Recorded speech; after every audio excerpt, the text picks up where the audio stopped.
Hey, what's going on, everybody? Welcome to day 16 of the 31 Days of Horror. DBougie86 here again. Now, the film I got for you guys today is a film from the 70s, of course, again.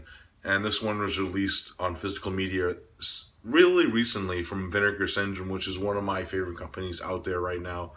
They're doing a great job, restoring these, old, obscure, cult films onto Blu-ray, and this one's no exception. And like yesterday's previous film, this one, of course, also stars legendary actor Paul Naschy.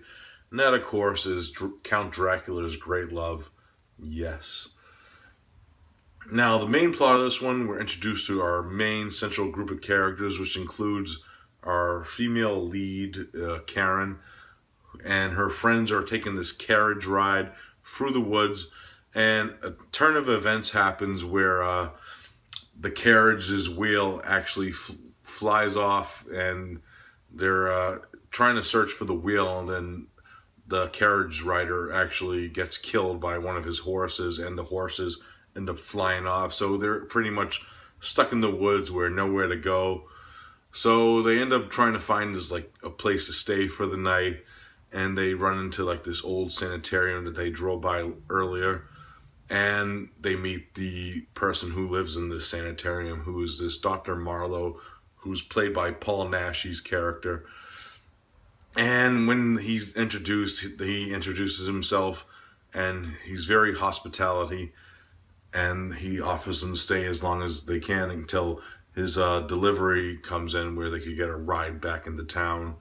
So they end up spending the night, but unbeknownst to him, Dr. Marlowe is actually Count Dracula, and he has some other plans with them, including Karen, per se, and it's up to them to try to figure out what's going on before it's too late and survive between Count Dracula and his vampire slaves.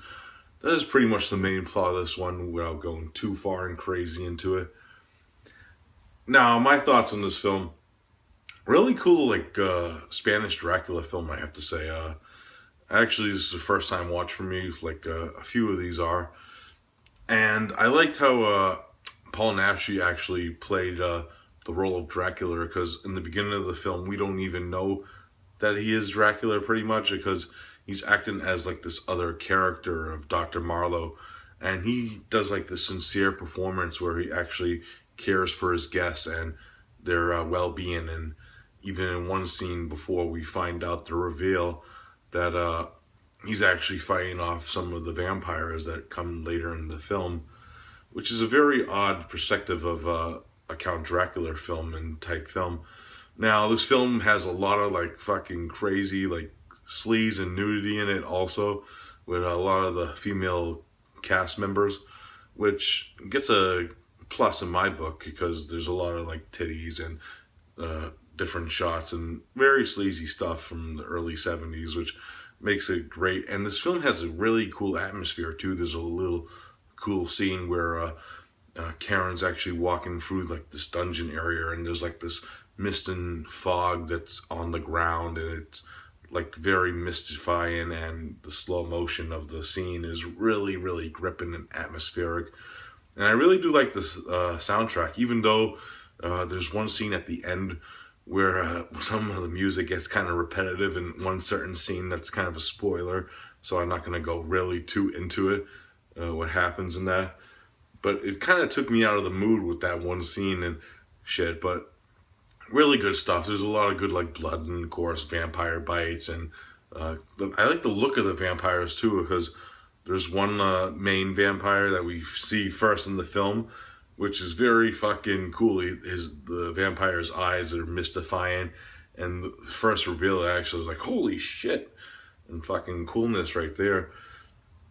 But yeah, really cool film. The pacing of it kind of leads off, and it does kind of get to the gist, and the ending is kind of iffy. It's kind of abrupt ending in a way, the way it ends in the film, but I actually really did dig this, man. It's a 70s film that comes from its era, and it has a lot of cool aspects to it.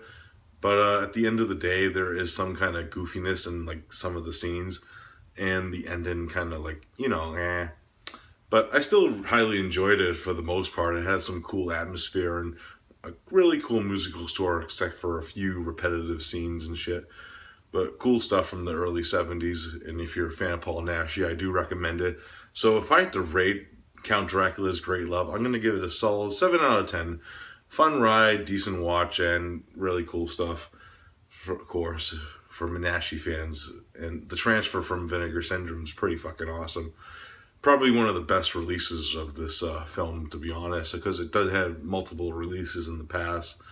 I know it comes in like a Elvira movie macabre, but if you've seen a few of those, they're pretty much in full screen and, you know, kind of grainy and not really the best transfers in the world, and on a couple of multi-packs and all that good stuff.